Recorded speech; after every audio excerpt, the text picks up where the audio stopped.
ahí estamos, señores, muy buenos días. Seguimos aquí con las entrevistas de pura gente bien acá. Nosotros lo hemos dicho, este proyecto de las entrevistas nació por entrevistar a personas que uno admira y que en la mayoría son amigos o son amigos de los amigos. Así que antes de que me vaya a linchar el buen Hugo Casanova, pues la verdad de esta entrevista se la debemos a ese personaje del centro histórico de la ciudad de Puebla, el buen Potter, que gracias a él tenemos a Alejandro Carrillo Rosas, escritor mexicano, dueño de una de las novelas más chidas que yo he leído en los últimos, no sé, en los últimos 10 años probablemente. Una novela muy chida de la que vamos a estar hablando obviamente conforme vayamos iniciando. Y maestro, pues iniciamos la entrevista como te había dicho. Adelante, A vientos. ti te va a tocar una cita de Carlos Velázquez, que a su vez él cita a Bob Dylan, que dice: Órale. como diría el maestro Dylan, un golpe del destino torció mi ya de por sí retorcida existencia. Alejandro Carrillo, escritor mexicano, dueño de una abundante barba nazarena, cursó estudios en la Escuela Dinámica de Escritores de Mario Belatín, en la Sociedad General de Escritores SOGEM y la Escuela Mexicana de Escritores. Es fundador de Tinta Chida. En sus palabras, lo literario no solo está en ese regodeo intelectual y estético, la literatura debe estar en las vísceras. Aprendiz de reggaetonero, trabajó vendiendo afores y discos piratas afuera de alguna facultad. También estuvo atrás del mostrador en una tienda esotérica. Feliz papá de un grillo morenito y una tlacuachita baby. De manera un tanto rara es fan del bass, pese que vive en la Ciudad de México. En 2016 obtuvo el premio Mauricio Char de Literatura Random House. Coleccionista de fichas, es un madreador pacifista, hace pública sus playlists, cosa que probablemente se le agradece. Lo que más admira de Dylan y ahora de él mismo es poder usar su arte para encontrarse a sí mismo. Y hoy en el Grito del Vulgo pues le damos la bienvenida al gran Alejandro Carrillo. ¿Qué onda? ¿Qué onda? Oye, pues qué chida introducción. Ahí me la pasas para mejor mandar esa cuando me piden una semblanza. Me gustó mucho más Vientos, que las que yo mando. Está más vientos, divertida y más chida. vientos, maestro. Ahí te la envío. ¿Cómo estás? Bien, bien, gracias. Aquí contento de estar platicando contigo, emocionado. Perfecto. Radicas en la Ciudad de México. Sí, acá vivo desde toda mi vida. Acá nací y salvo un par de años que anduve por otro lado, toda mi vida he vivido aquí. Anduviste viviendo por Europa, ¿verdad? En España. Sí, en Cataluña, en Barcelona estuve un par de años de mi vida. Muy chavillo, como de los 18 a los 20 más. No, como de los 20 a los 22, más o menos. Bien, entonces, maestro, pues iniciemos esta ronda de preguntas. Nosotros le decimos siempre en el Grito del Vulgo que son preguntas un tanto pretenciosas y a ver hacia dónde nos lleva la conversación. De lujo, échalas. ¿Quién es Alejandro Carrillo? Pues Alejandro Carrillo es un güey que es una persona, me gusta con esto de persona hablar de esta idea, ¿no? De esta mitología junguiana, donde la persona es la máscara que nos ponemos todos los días para relacionarnos con el mundo. Con la cabeza se identifica nuestro ego, pero que no es necesariamente nosotros, ¿no? Y creo que Alejandro Carrillo en este contexto pues es una persona, una máscara que uso para moverme en el mundo, con ciertos gustos, ciertos intereses, pero que digamos que es solo como el representante social de un colectivo de seres que soy, ¿no? Soy muchas cosas, y una de ellas es ese güey que se pone enfrente a decir, pues yo soy el representante de todos estos otros que piensan muy diferente, incluso a él mismo, ¿no? Entonces, Creo que sí estuvo muy mamalona, ¿no? La respuesta. No, me gustó. Cuando uno hace este tipo de preguntas, creo que busca eso, ¿no? Uno de los entrevistadores que a mí me gusta mucho es un español que se llama Jesús Quintero, que decía: yo trato de hacer las preguntas, o hago las preguntas que a mí me gustaría que me hicieran, porque tengo preparadas muchas respuestas donde me gustaría callarme. Eso está chido, uno busca sus preguntas. El escritor Tom Spanbauer que fuera el maestro de Chuck Palahniuk, el escritor del Club de la Pelea, tenía lo que él denominaba la escritura peligrosa. En ese sentido, ¿qué es la escritura de pelea? Pues sí, la escritura de pelea sin dudas se ha inspirado mucho en la escritura peligrosa, ¿no? En Chuck Palahniuk y en su maestro Thomas Pambauer. Cuando preparé esta idea de la escritura de la escritura peligrosa, de la escritura de pelea, justo estuve investigando mucho sobre la escritura peligrosa. Digo, de por sí ya había leído a Chuck Palahniuk, y en especial un cuento con el que suelo trabajar mucho, incluso la parte de escritura de pelea, que es el cuento de Tripas, que aparecen fantasmas. Y pues me parece que de alguna manera retrataba muy bien esta idea y esta percepción con la que yo relacionaba la metáfora de la pelea, ¿no? La metáfora de los boxeadores y la pelea. Entonces, pues me clavé mucho con este rollo de investigar la escritura peligrosa, y de ahí tomé algunos elementos que después relacioné y a partir de los cuales gira en torno un poco la escritura de pelea, ¿no? Que es esta idea, por un lado, de escribir justo de lo que te duele, de lo que te incomoda, y luego esta otra que también me gusta mucho cómo lo explican en la escritura peligrosa, de exagerar la realidad, ¿no? Que más bien la literatura es una cuestión mucho más impresionista que realista, en el sentido de que uno tiene que ser fiel a su sentido, se vale mentir y exagerar la mayor cantidad que puedas con tal de ser fiel a la verdad emocional, no a la verdad fáctica, por decirlo así. Porque justo cuando empecé a preparar la entrevista y empecé como a investigar toda esta cuestión de lo que tú hacías, cuando vi que tu concepto de la escritura de pelea, inmediatamente lo relacioné con lo que alguna vez leí en una entrevista de Chuck Palahniuk, que él hablaba de que Thomas Pambauer hablaba de esta escritura peligrosa que él llamaba, y que a través de sensaciones hacía, confrontaba al autor, y lo relacioné. Entonces sí tenemos los mismos estímulos, porque yo leí tu concepto y inmediatamente lo relacioné o me acordé de esa entrevista de Palahniuk. Sí, claro, no, sí, pensé que habías leído alguna vez, creo que allá en Tinta Chida explicaba algo sobre la escritura de pelea y que se había inspirado en la escritura peligrosa, pero sí, completamente. O sea, tomó algunos elementos y agregué yo otros más, Claro. también girando en torno a la metáfora de la pelea, pero sí, completamente. La verdad que este sistema, esta metáfora con la que Thomas Pambauer le puso a su propia literatura y su propia manera de enseñar, me gusta mucho. Tenemos los mismos estímulos. ¿La escritura y el kickboxing tienen alguna relación? Pues sí, de nuevo, como que dentro de esta metáfora me parece que al menos esta visión que yo tuve en relación a la escritura de pelea, metafóricamente le encontraba muchas similitudes, ¿no? Por ejemplo, tanto con box o kickboxing, principalmente el riesgo, ¿no? Pensar que la literatura no es una cuestión inofensiva, o sea, no es como un paseo turístico, ¿no? Sino que si realmente vas ahí abierto a verte, pues vas a correr bastantes riesgos y vas a topar con cosas que a lo mejor no querrías haber visto.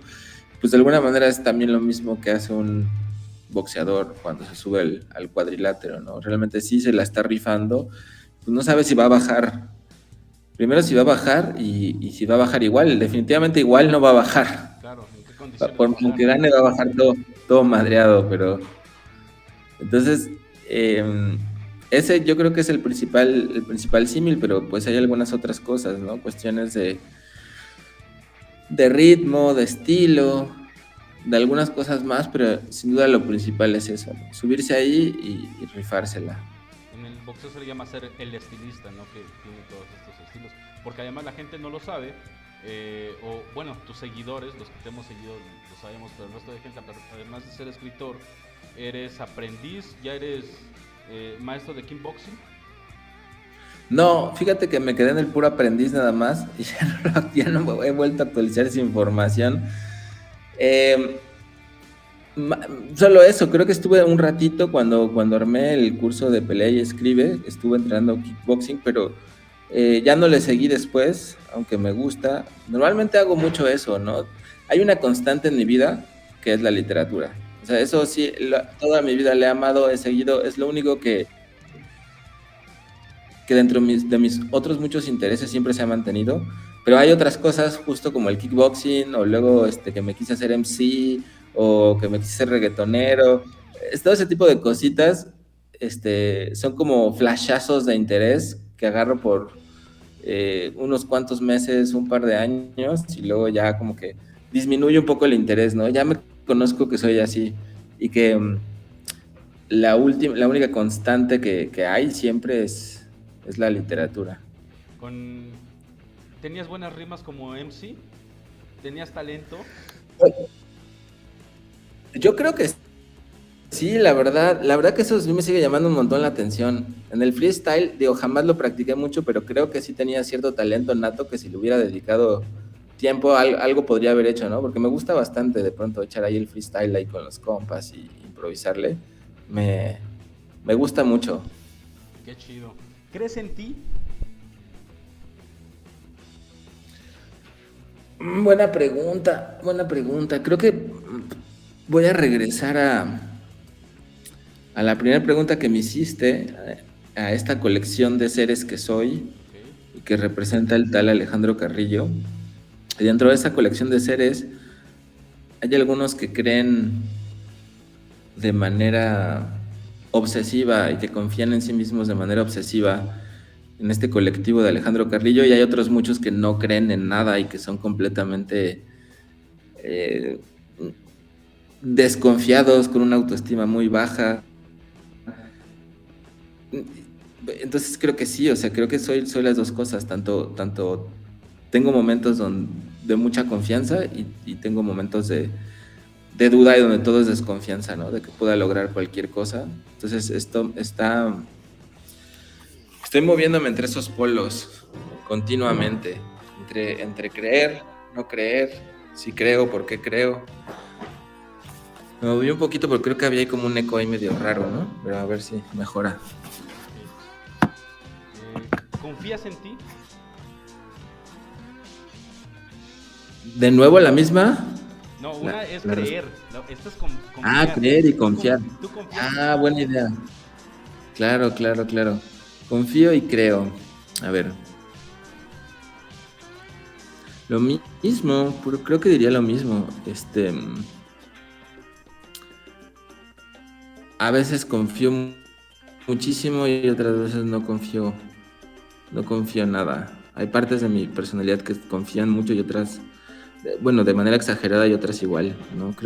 Pero me gusta esta distinción entre confiar y creer. Claro. Creo que de las dos, creo más en la idea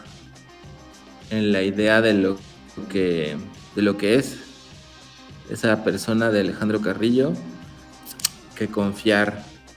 Pero nuevamente hay un cúmulo de emociones contradictorias en relación a esos dos conceptos. ¿Qué es lo que Alejandro Carrillo nunca se perdonaría?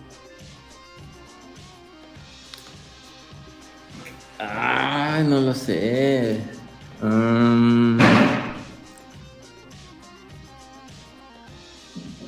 ah, ah, mm, pues yo creo que lo que más me viene a la mente es no.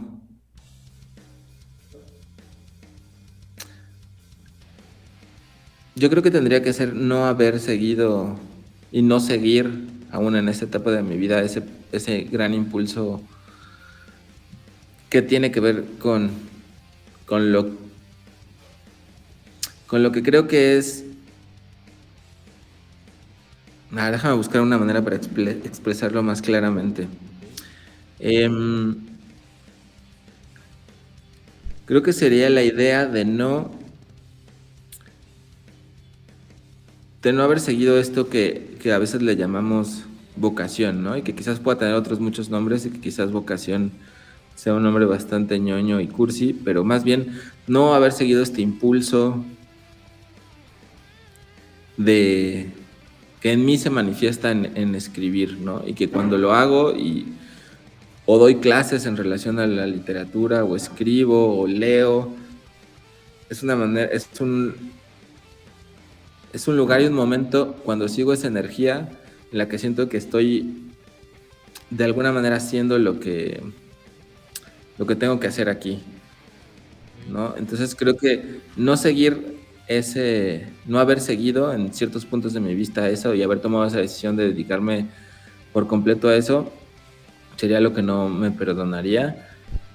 Y creo que incluso ahora, ¿no? Como si lo dejara y me olvidara de eso, sería la misma sensación. Quiero, trato de entender que quieres llegar como a la parte de que probablemente te faltó disciplina, ¿no? Para llevar a cabo a lo mejor el ejercicio o el oficio bien de escritor, no. Em, no, no creo, no creo. Yo creo que más bien tiene que ver con la decisión de de haber seguido ese impulso y esa necesidad Ok. de escribir. Porque en algunos momentos no lo seguí, ¿no? En algunos momentos me dediqué a hacer por completo cualquier otra cosa y me autoengañé de que a lo mejor necesitaba hacer otra cosa, que había otra cosa más importante que hacer y de alguna forma me alejé, de escribir, ¿no? De mi forma de expresión. Entonces, creo que tiene que ver con eso, ¿no? Con olvidarme que es algo que quiero, que necesito hacer, que me gusta hacer, que me conecta con la vida. Porque ya la cuestión de la disciplina es otra cosa, ¿no? Creo que no es necesaria ni siquiera la disciplina, sino solamente estar conectado con esa intención. Ok. Me parece una buena una Con respuesta esa muy, energía más que intención. pues una energía, es una, lo que, lo que los simples mortales podremos llamar motivación, no. Sí, puede ser motivación, puede ser como un impulso. Creo que quizás lo podría decir mejor, ¿no? Como un impulso interno expresivo que siempre ha estado ahí dentro y que sigue estando. Y que cuando me logro conectar con él, siento que todo adquiere una cualidad de vida distinta, ¿no? Creo que eso es. ¿Qué es eso, no? En mí se le llama el impulso de escribir. En otros, pues puede tener muchos otros nombres. Y creo que puede ser equivalente en algún sentido con el término de vocación, quizás. Pero en mí es esta expresión y estas ganas de escribir. Entonces, haberme olvidado de eso y haber abandonado eso, creo que eso sí es lo que no me perdonaría. Has lidiado las paces con ese momento en el que dejaste ir lo que me mencionas, has hecho las paces, sigues trabajando con eso. Yo creo que ahora sí he hecho las paces, sí, porque también fueron etapas donde fue necesario estar perdido para después volver a reconectarme con eso. Quizás sí, como si pudiera ver mi vida desde el final, cuando llegue a ella y viera que no hice caso a ese impulso y que lo ignoré y no lo seguí, quizás eso es lo que no podría perdonarme, ¿no? Okay. Eso. Me parece estas preguntas retrospectivas que lo hacen a uno ir más allá de de lo que uno pudiera pensar. Sí. Al momento de escribir, ¿qué es más benéfico? ¿La ausencia de o la abundancia de? En ese después de puedes ponerme lo que tú quieras. Amor, tristeza, desolación, la ausencia de dinero, la falta de dinero. ¿Qué es más benéfico para Alejandro Carrillo al momento de que se pone a escribir? ¿La ausencia de o la abundancia de? ¿Qué da más?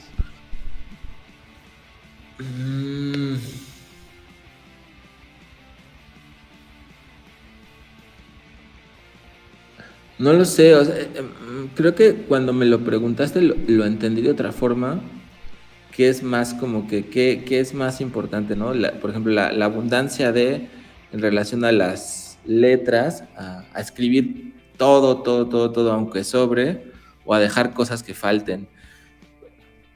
Pero, pues yo creo que como lo planteas, en este momento tal vez creería que la abundancia es decir, por ejemplo, la abundancia de tiempo, la abundancia de ocio, la abundancia de tiempo tiempo para no estar absorbido en otras cosas. Creo que eso es lo que me facilitaría mucho más, me facilita mucho más todo, ¿no? Creo que cuando uno está en un estado de ocio, tiene más chance de escuchar esas voces internas y poder escribir. Y cuando uno tiene falta de... Es que depende, es como muy relativa la pregunta, ¿no? Porque depende de cómo le enfoques. También podría decir, lo más benéfico es tener falta de distracciones o falta de exigencias del mundo exterior. Pero al final de cuentas llega al mismo punto, ¿no? O sea, falta de exigencias del mundo exterior, falta de presiones del mundo exterior equivale a abundancia de tiempo de ocio, abundancia de calma, abundancia de introspección imaginativa. Es decir, que esta imagen del escritor caótico, con falta de estabilidad probablemente mental o sentimental, que de un tirón sacaba una novela muy dramática o poemas muy dolorosos, esa imagen de ese escritor, de ese poeta, poco a poco se ha ido dejando para encontrarnos con escritores más, pues, no sé si con más consistencia o tal vez con más tranquilidad en muchos puntos de su vida. No me refiero tanto a eso. O sea, creo que esa imagen, me sigue gustando mucho esa imagen que tú dices. Okay. Pero creo que esa imagen que tú dices también necesita abundancia de tiempo personal, ¿no? Quizás no abundancia de calma emocional, no quería decir eso, pero alguien que tiene mucho dolor, o sea, y de pronto está exigido y atrapado por las urgencias del mundo de sobrevivir y de trabajar y de chambear, pues tampoco va a tener tiempo de ponerse a vertir ese impulso doloroso hasta que pare, ¿no? Entonces, creo que tiene que ver más con tener abundancia de tiempo de uno mismo, no de exigencias externas, ¿no? Y dentro de ese tiempo de uno mismo, pues por supuesto que caben las tormentas y caben estos grandes impulsos, ¿no? Pero sí, o sea, no quiero dar esta idea de que el escritor necesita tiempo de paz espiritual, de calma. Con ocio, al decir ocio me refiero como a tiempo para poderse ver uno a sí mismo, no a tiempo de entretenimiento necesariamente. Claro. ¿Cuál es la diferencia? No sé si sustancial, me gustan esas palabras que a veces utilizan algunos entrevistadores como para darle más caché a la pregunta. Pero ¿cuál es la diferencia sustancial entre Alejandro y Omar, el protagonista de tu novela? La diferencia más sustancial, digo, bueno, Omar es como una representación de algo, de algo que fui, de una manera de ser mucho tiempo de mi vida, especialmente también en la adolescencia y en la juventud temprana. Pero la diferencia sustancial entre ese que era yo, muy parecido a Omar, y él, es que él sí llevó todo al fondo, ¿no? Hasta las últimas consecuencias. Y como que yo, aunque solía ser muy parecido a él, en tanto la manera de pensar y a la sensibilidad y todo, jamás lo llevé hasta el fondo de las últimas consecuencias. Digo, él se enamoró de Sara hasta tocar el fondo más bajo. Llevó hasta el límite la obsesión por Bob Dylan. Yo de algún modo nunca llevé hasta el límite esas cosas, ¿no? Entonces creo que él sí se comprometió con su propia sentimentalidad y su propia y su propio dolor, por decirlo de algún modo, para llevarlo hasta las últimas consecuencias. Al momento, yo tiene como, creo que 2 años que llegué a tu novela de Adiós a Dylan. Y la primera cosa cuando yo la termino, aparte de que, obviamente de que me gustó, la primera cosa que yo saco es decir, planteas en tu novela, y lo has dicho en algunas entrevistas, que esto del fanatismo, uno escucha la palabra fanatismo y muchos de los males yo pienso que del mundo es cuando se fanatiza de más alguna persona, alguna religión sobre todo, o muchas otras cuestiones. Y tú dices que en ciertos momentos de la vida el fanatismo, esto del culto al ídolo, puede servir, sobre todo supongo que en la edad que tenía Omar. Y eso me causaba obviamente como un choque de ideas.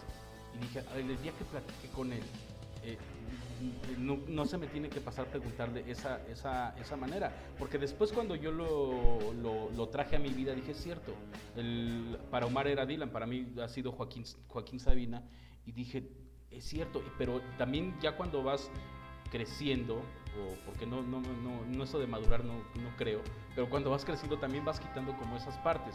¿Es a lo que te referías cuando decías del fanatismo que sirve en ciertas edades? Sí, sí, claro, porque yo creo que los ídolos, estas figuras son modelos, ¿no? Son arquetipos. O sea, ni siquiera es por la persona en sí, sino como por este arquetipo, este ideal en el que nos queremos ver a nosotros mismos, ¿no? Y que decimos, yo quisiera ser como esto. Entonces, creo que es una primera imagen que nos permite movernos en la vida hacia algún punto. Entonces decir, a ver, yo soy esto, o ni siquiera sé qué soy, más bien, ni siquiera sé qué soy, pero necesito un impulso para empezar a descubrir qué soy. Y ese impulso creo que muchas veces es externo, ¿no? Es esta imagen que tenemos ahí de James Dean, de Bob Dylan, de nuestro papá, de un tío, un amigo en la prepa que decimos, este güey es la neta, y uno dice, quiero ser como él. Y eso empieza a un proceso que mucho tiene que ver en su momento con la voluntad en esa etapa de empezar uno a moldearse para convertirse en eso, ¿no? Y creo que es un gran momento inicial justo para arrancar el motor del movimiento interno, porque en esa búsqueda de voy a moldearme para acercarme a esa imagen, uno obviamente pues termina dándose en la madre porque ve que es imposible convertirse en esa imagen, porque en primer lugar no es una imagen humana, ¿no? O sea, lo que nosotros percibimos de Bob Dylan o de Joaquín Sabina ni siquiera son ellos, ¿no? O sea, una cosa es el humano que está detrás de esta figura mítica de Bob Dylan y otra cosa es él, ¿no? Que pues es muchas otras cosas más que esto, ¿no? Entonces cuando uno descubre quién, a veces no lo descubre, pero digamos que en este proceso de búsqueda de esa imagen pasan dos cosas. Primero se va resquebrajando la imagen porque uno se entera de cosas o ve cosas o conoce a estos ídolos y ve que pues no están a la altura de lo que uno creía que eran, ¿no? De este ideal. Y en otra, pues, y por otro lado uno ve que es imposible moldearse y convertirse en ellos, ¿no? Porque es como si uno quisiera construir, hacer una estatua de obsidiana con barro. O sea, por más que quieras moldearla y hacer que se parezca, pues nunca lo vas a lograr porque tu materia prima es otra. Entonces, todo el tiempo vas a estar dándote en la madre porque no vas a lograrlo, ¿no? Entonces, en este proceso de esas dos formas se rompe eso y eso permite que ya uno empiece a verse a sí mismo. Ok.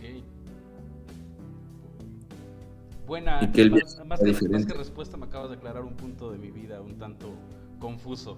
Creo que yo lo pensaba así, pero no lo había podido decir y ahora que me lo dices es cierto, yo así lo vi, nunca lo he logrado como expresar de esa manera tan clara. Así cuando se caen los ídolos, también es una señal de que uno empieza a encontrarse a sí mismo y empieza en ese rato de encontrarse, en esa ruta de encontrarse a sí mismo. Por cierto, esta es ahí está, Alejandro Carrillo, Adiós a Dylan. Muy chida es la portada, por cierto. esa es la novela de la que estamos hablando. Hay en una parte en la parte del libro, Omar emprende un viaje que precisamente se va y su meta es conocer a su ídolo Bob Dylan. Ese viaje que emprende Omar es una alegoría no sé si del viaje o de la ruta o de lo que tuvo que pasar Alejandro Carrillo para encontrarse a sí mismo. Sí, pues bueno, es que allá hay varias cosas que creo que es interesante desglosar, ¿no? En primer lugar, creo que no llega un punto donde uno dice, me encontré a mí mismo, ¿no? Sino que es un proceso continuo y que ahora incluso yo ya no me atrevería a decir, o me parece un poco injusto decir ese a mí mismo, ¿no? Sino que me gustaría decir que sigo tratando de conocer a todos mis mí mismos. Okay. Y a todo, de nuevo, a todo este colectivo de seres que soy. Y definitivamente es un proceso que no ha concluido y que seguirá por muchos años más, ¿no? Creo que está muy cabrón. Pero sí es equivalente ese viaje, yo creo que es equivalente al inicio de este viaje, ¿no? O sea, creo que en la novela, al menos como yo la puedo entender o interpretar en algún momento, equivale como al inicio de esa búsqueda, ¿no? A ese momento donde él viaja para encontrarse, para que se rompa esa imagen del ídolo, ¿no? Que se rompa esa energía del ídolo, del padre, del hermano, de toda esta energía que no le permitía verse a sí mismo, y eso detona que empiece la búsqueda. Y para mí, en algún sentido, la equivalencia de ese viaje fue haber escrito esta novela.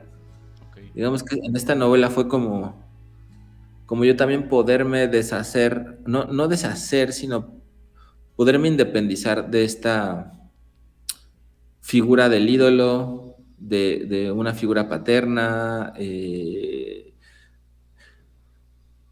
del arquetipo de necesitar una guía a quien copiar, a quien imitar, ¿no? Y a partir de eso, pues pude también ya pues empezar a todo este proceso de verme a mis mismos.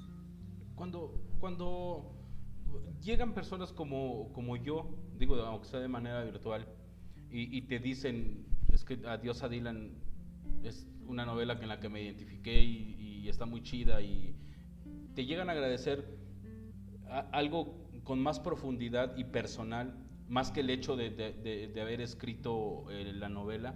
¿Qué piensas? ¿Qué sientes? ¿Pensabas que al escribir o al momento de escribirla querías llegar a eso? ¿Eso fue de rebote? ¿Sientes alguna responsabilidad por eso? No sé cuántas preguntas ya te hice en una misma, pero bueno. Pues siento alegría, la verdad creo que es alegría. Es algo que me conecta, me emociona, pues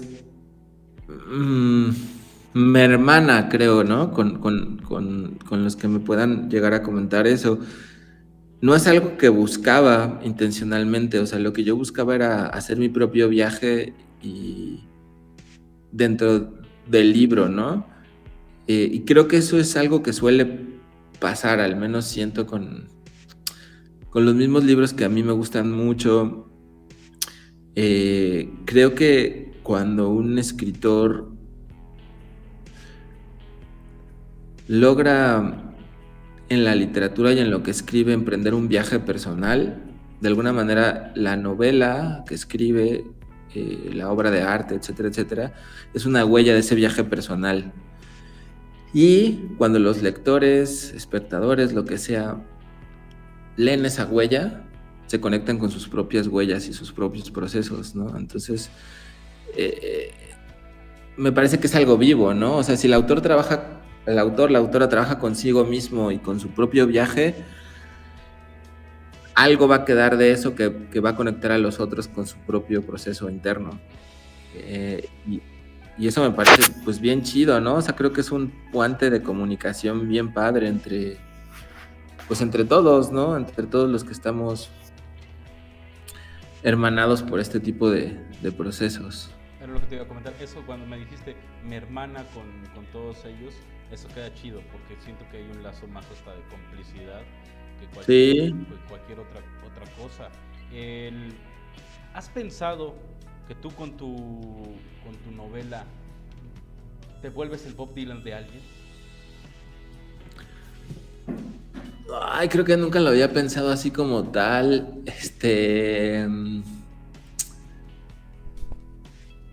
No lo había pensado. Creo que quizás podría ser, ¿no? Para algunos, para algún otro.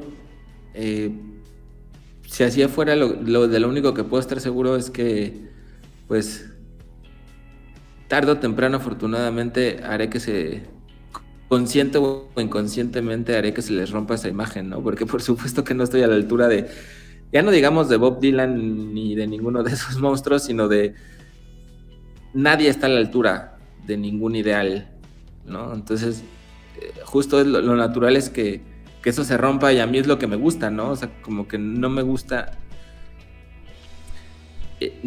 colocarme en esa posición. Me gusta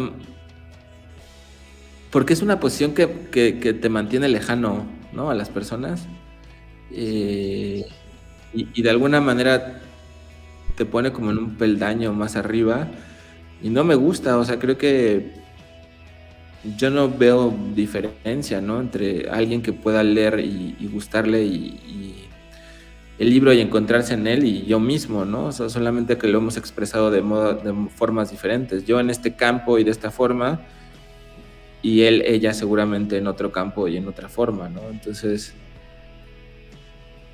creo que un poco va por ahí la cosa. Me gusta eso de, pues tendría que romperles el ideal, es cierto, y tendría que ser lo más benéfico que le pudiera pasar. ¿Tiene nombre la reggaetonera y seguidora de San Judas Tadeo de la cual estás enamorado? Sí, pues ella es la protagonista y narradora de mi nueva novela, que ya está acabada de escribir, ya desde hace como un año, pero todavía no he encontrado todavía ninguna casa editorial. Digo, la estoy mandando a concursos y eso, y viendo qué pasa, pero sí se llama La Bellaquita. Todo el mundo le dice La Bellaquita, y se llama Mari la Bellaquita.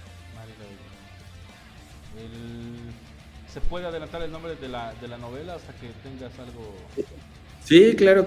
Hasta el momento se llama Díceme esa Bellaquita. Ok.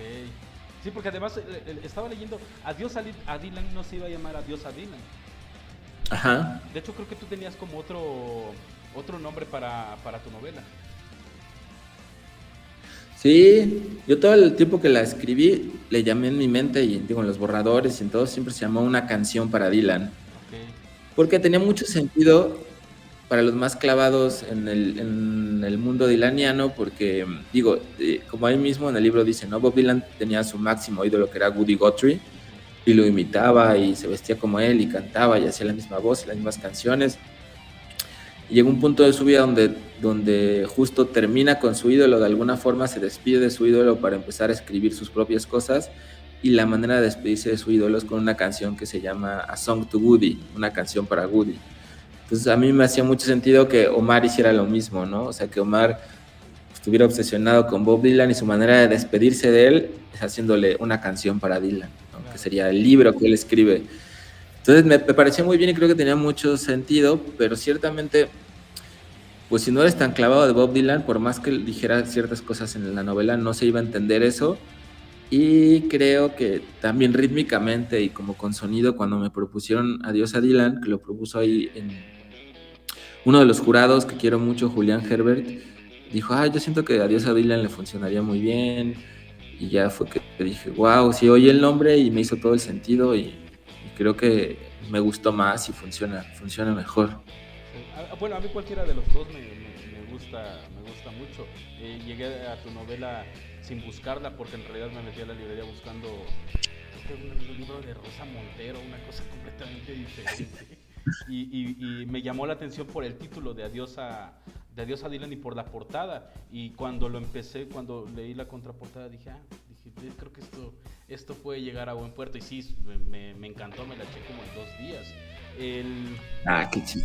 el, estaba viendo, tienes, ahí me metí de chismoso a tu Twitter, que les vamos a dejar las redes sociales aquí del gran ¿Sí? Alejandro Carrillo para que lo vayan a seguir.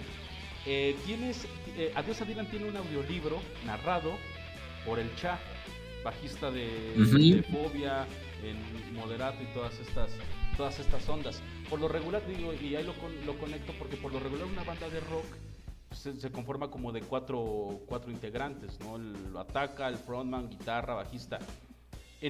Con esa alineación de cuatro, forma una banda de rock, pero con cuatro escritores que te hayan marcado, que sean tus favoritos. Cuatro, que puedas tener una banda de rock y dices, con estos vatos nos vamos de headliners a los diferentes festivales. Órale, qué buena pregunta, no manches. Wow, wow, wow, wow, wow, wow, qué alucinante.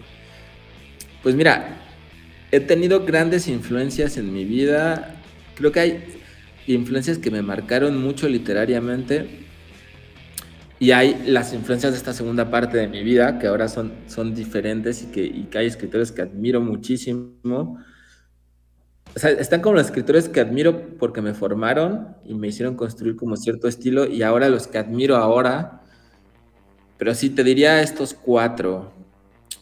Digamos que los que son la base, el fondo, pongamos batería y bajo, que son como mis primeras influencias, pondría en la batería, pues yo creo que a Jack Kerouac, definitivamente, ¿no? Marcando ese ritmo enloquecido, vital, hipnótico, definitivamente es como la base de toda esta banda. Y luego también en el bajista yo te diría a Bret Easton Ellis, Ok. el autor de American Psycho. Creo que es de los que más también me ha influenciado en cuanto a ritmo, estilo, manera de escribir el presente, enloquecido, los detalles. Y ya,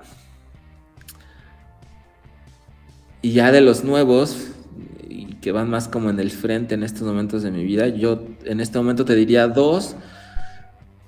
Pondría de guitarrista a Mario Lebrero, Mario escritor Lebrero. uruguayo, sí, alucinante, con esos unos solos de guitarra fantásticos, rarísimos, surrealistas, oníricos. Y de vocalista, en este momento de mi vida, pondría a Roberto Arlt, Ok. escritor argentino Sí, sí, del sí. Juguete El Rabioso, juguete que te rabioso. admiro muchísimo y que me fascina y que tiene toda esta estética punk completa, ¿no? Creo que podría ser una buena banda de rock punk, Rock de las punk. clásicas. Vientos. Porque además por algunos escritos que tienes como en internet y en la novela, siento que hay una gran influencia también de la música, es obvio, con Bob Dylan, pero una música como alrededor. Podríamos hablar de Bob Dylan, pero a la par de esos escritores, en la música, ¿qué podrías decir? Escuché esto y me voló la cabeza y de esto no pudo... Hay un antes y un después de Alejandro Carrillo, dejando de fuera a Bob Dylan.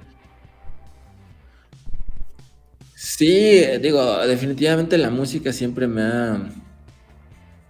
ha marcado y todo lo que he estado escribiendo, mucho de lo que he escrito tiene relación con la música, ¿no?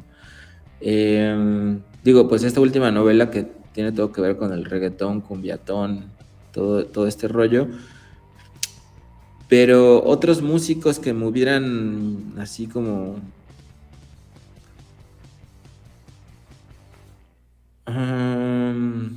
Pues que ha habido muchísimos, pero aparte de Bob Dylan, así que me hubieran cambiado, pues yo creo que de más chavito todavía, adolescente de 13 14 años, yo creo que Café Tacuba como a los 12 años más o menos, Café Tacuba. que sí y en ese momento todo el rock en español, ¿no? Todo el ska, bueno, Café Tacuba, Maldita, fueron como los dos primeros bandas, ¿no? Así que yo mismo descubrí Tex-Tex principalmente. Oh, O sea, Banda. sí, Tex-Tex los amo, los adoro y cuando los descubrí desde chavito me enloquecieron. Rodrigo González, toda esa parte del rock en español que quiero mucho, me enloqueció de chavito, todavía me sigue gustando muchísimo, ¿no? Pero en ese sentido tengo muchísimos gustos, ¿no? Como se verá, la salsa también me gusta mucho, La Fania, Héctor Lavoe, Rubén Blades. Entonces yo creo que ha habido muchos. ¿Qué tiempo estuviste consumiendo reggaetón o cómo le entraste al reggaetón para la novela que esperemos pronto se publique? Pues bastante, pues en esa novela también me clavé como 6 años y pues todo ese tiempo he estado oyendo reggaetón y lo sigo oyendo aunque ya no tenga la novela, me gustó, me aprendí a que me gustara. Y ¿cómo empecé con eso? Pues creo que fueron las dos cosas juntas, ¿no? Como que de alguna manera me... Y creo que también por eso me identifico mucho con Roberto Arlt y con todo ese rollo, ¿no? De alguna manera me indigna mucho estas posiciones intelectuales que desprecian ciertas otras expresiones más apegadas a lo popular, ¿no? Entonces, digo, porque yo también participé en esas expresiones sin conocerlas, ¿no? Decir, ay, no, pinche reggaetón y puro ruido y la chingada, ¿no? Parecen expresiones de viejo, ¿no? O sea, son los mismos comentarios que hacían los abuelitos cuando oían el rock y el punk, solo que ahora lo dicen con el reggaetón, pero justo es como un envejecimiento intelectual muy, muy extraño, ¿no? Entonces yo creo que eso fue uno de los motivos que me hicieron empezar a entrarle al reggaetón y a este tipo de música, y acompañado con que se me presentó este personaje, esta imagen de esta protagonista, de esta narradora de la novela, y vi que era una reggaetonera y que le gustaba todo eso, entonces pues tenía que meterme más en la música y ahí descubrí justo eso, ¿no? Como que todos mis prejuicios en contra de ese género se derrumbaron. Algunas, sí, por supuesto que hay algunas partes que no me gustan y que se me hacen muy chafas y muy comerciales, pero encontré otras grandes descubrimientos, ¿no? Sí, digo, es notoria como la influencia musical que tienes. Y ahorita que me decías de estos viejos o este conocimiento o esta cuestión que no se va actualizando y que empiezan a sonar muy arcaicos, me vino a la mente el último track de Molotov, no sé si ya lo has escuchado, de Quiten el Trap o una cosa así. Y yo decía, fíjate que oí el nombre pero no oí la rola y sí dije como que, ay, sí, ¿qué tal está? Digo, no soy experto en música, de entrada me parece que están como, se convirtió, este meme de Star Wars se convirtieron en aquello que juraron destruir, ya son estos señores así, y musicalmente sí está muy malita, está muy, muy, muy gachita la rola. Ah, baba, sí, no, pues no manches. Y eso que a mí me gusta mucho, mucho Molotov. A mí Pero también, digo, sí, ese primer disco, y creo que ese es, ahorita que lo dices, ese primer disco de Molotov sí me cambió también. Y la primera vez que los vi en vivo y todo fue así como que, ¿qué es esto? No manches. el dónde jugarán las niñas desde la sátira Ese. Maná, desde la portada, que era una cosa rockstar, muy rockstar, estaba muy chido. Muy chido. Sí, sí, sí, sí. Para completa esto, maestro. Alejandro es Alejandro es una colección de seres contradictorios con un montón de intereses distintos, personalidades, maneras de ver el mundo distintas que el buen Alejandro trata de conciliar como bien puede. y Alejandro no sería escritor sin Otra vez que no lo oí bien. Alejandro no sería escritor sin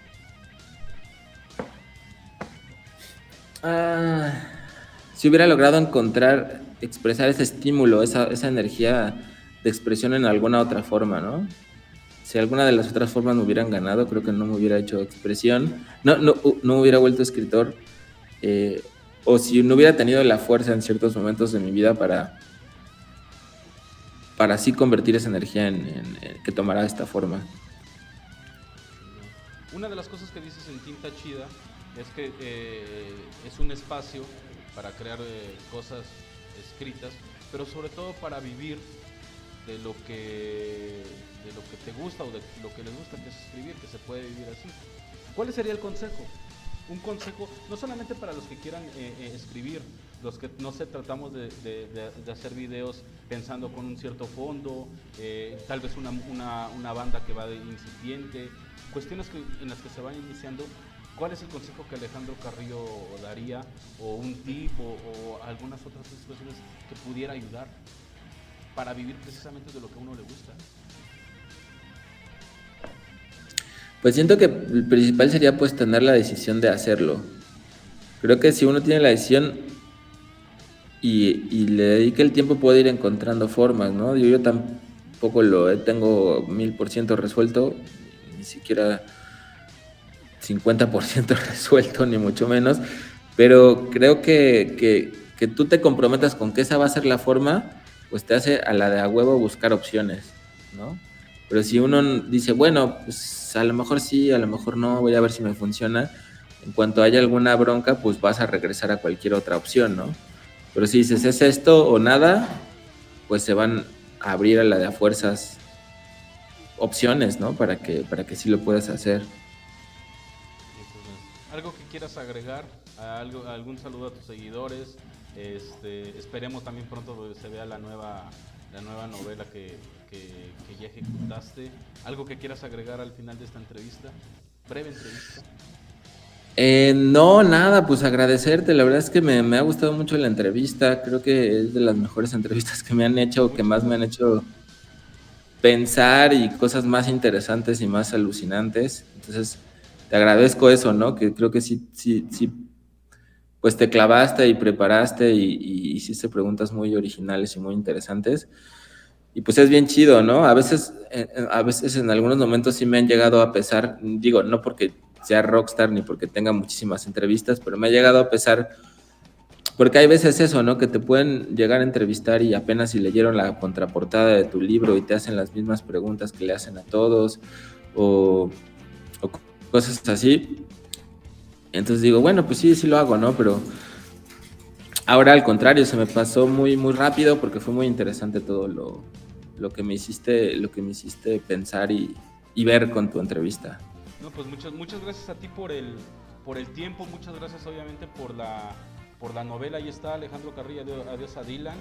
Y sobre todo, digo, la novela es una de las mejores que yo he leído, a mí me gustó y me sirvió sobre todo mucho. Sobre todo la parte que creo que te lo han preguntado mucho, por eso ya no entré, sobre todo por la parte cuando Omar va a Acapulco. Ya sé que no debo comprarle nada de estupefacientes a las personas que están ahí porque puede ser un 4. Ese es un mejor consejo de supervivencia que he leído en muchos libros. No, y además que esa parte justo especialmente sí está basada completamente en una parte autobiográfica, donde me pasó literalmente como en Acapulco, ¿no? Todo, digo, hasta el punto de llegar al cuartito ese con los policías y todo eso. Ya después lo que pasa después ya no, ¿verdad? Pero hasta ese momento sí fue casi todo igual. Entonces, de ahí fue que agarré esa inspiración para esa parte. Gracias por la novela, gracias por ese consejo. Sé que no debo de hacer cuando vaya a Acapulco.